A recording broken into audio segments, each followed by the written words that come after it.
Okay. How are you guys? Great. Good.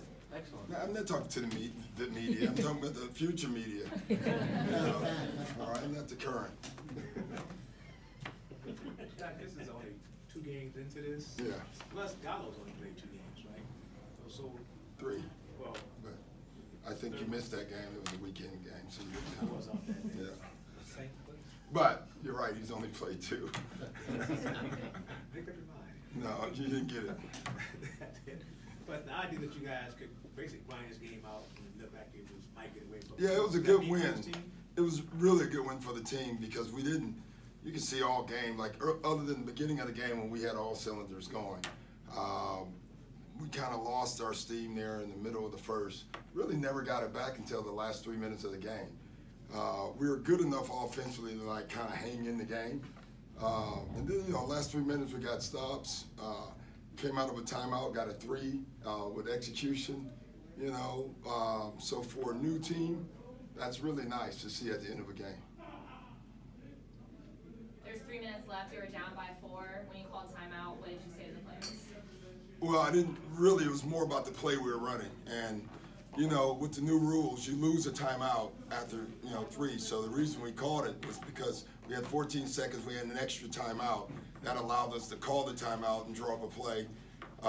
And, we were looking for 3 things. We were looking for Tobias on the cut, Lou on the dribble penetration, or Gal for the 3. And it ended up being the 3rd option. Which to me, from a coaching standpoint, it means more because we went through 2 options and then checked down to the 3rd. A team that hasn't really worked on anything, that was very, very good. Great composure. How did you like what DJ did? The jump ball and tipped it all back down? Yeah, it's funny.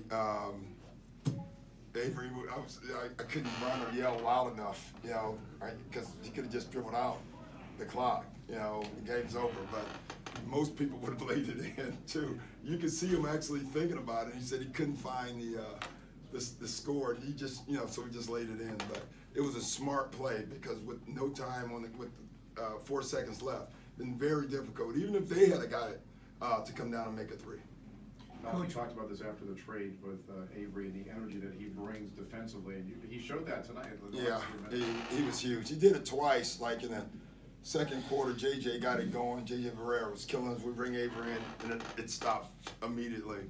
Those last 2 hustle plays that Avery made by running a guy down and getting deflections, there's 3 or 4 guys in the league that would have done that, and Avery's one of them. And that, to me, that saved the game.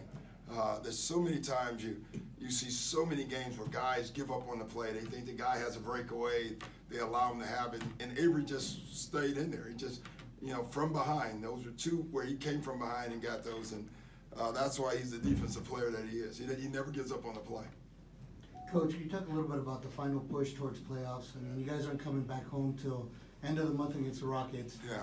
Long road trip, and the difference between 9th place and I want to say 5th place is 3.5 games. Yeah, it's close, and every game counts. Like, today this felt like a steal game because we didn't play well, and they shot the heck out of the ball. And when you can steal a game like this, you feel like you put 2 in the win column for yourself. So, and plus, we're going out on the road now, and I actually think it's good. We'll find out a lot about ourselves.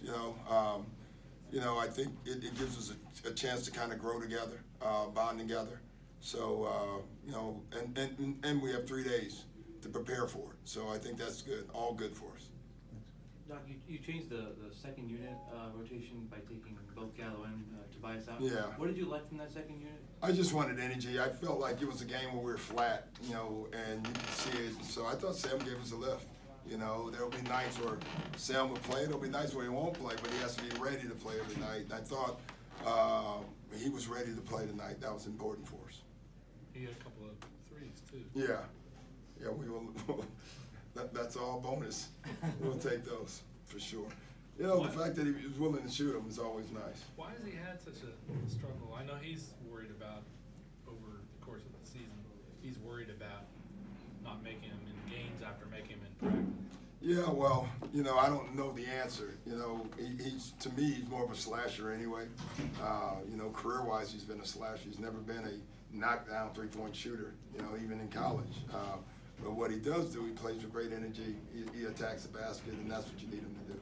So do you have any idea how long it take this team to kind of gel, considering that you No, have players, guys coming in and out of the I lineup? really don't. I don't think anyone ever knows. You know, sometimes you get off to great starts with a team, and then you go through some struggles and it falls apart. You know, and then you got to get. You know, it's just going to take time. We still, you know, Austin is still out, so we need one more guy back. Hopefully, he can come back and get in the mix. You know, we needed an extra guard tonight a lot with the way they were attacking. I thought what Rick did was really smart. He knew we didn't have a lot of guards, so he played 3 guards the whole night.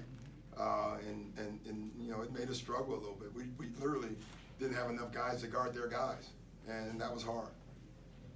Coach, down 10 at one point in the fourth quarter, what does the comeback win say tonight about the team's resiliency and mental toughness? It's what we've been all year, and what's amazing with this group, we keep changing our team, and we've still been resilient, you know, so it says a lot about the character of the team. You know, I like the conversation in the timeouts, you know, always give them a second. When you walk in, you could hear the positive talk, like, let's get this, we'll find, you know, everybody, we got plenty of time. No one was in there panicked. Other than Sam Cassell, because he's panicked all the time. But no, none of the players were panicked. You know, we were all good, and it was good. Is this the kind of role that you envision for Gallinari with the way that this current team is made up? Yeah, him and Tobias, you know, Lou, you know, those are 3 guys that can put the ball in the basket. And so, you know, we have more scores in certain ways, and so it's been good for us. I love seeing Gal that's aggressive. It's great for us. Guys, can I go? You guys got any questions? Otherwise, they can't ask anything, but you have one. Tobias struggled a little bit through tonight. Yeah. How is that his ability there been able to help you space the floor? Yeah, he's a great shooter, you know, and even great shooters miss. Tobias missed a lot of great shots, you know, shots at the basket. And, you know, it's funny, like, you could tell he's way better than an average player. Most average players miss shots like that, they stop shooting. You know, I told Tobias and one at a time I was keep shooting. He was like, "Oh, I am. You don't have to worry about that." I love that. I mean, that tells you who he is and who he can be. Thanks, guys.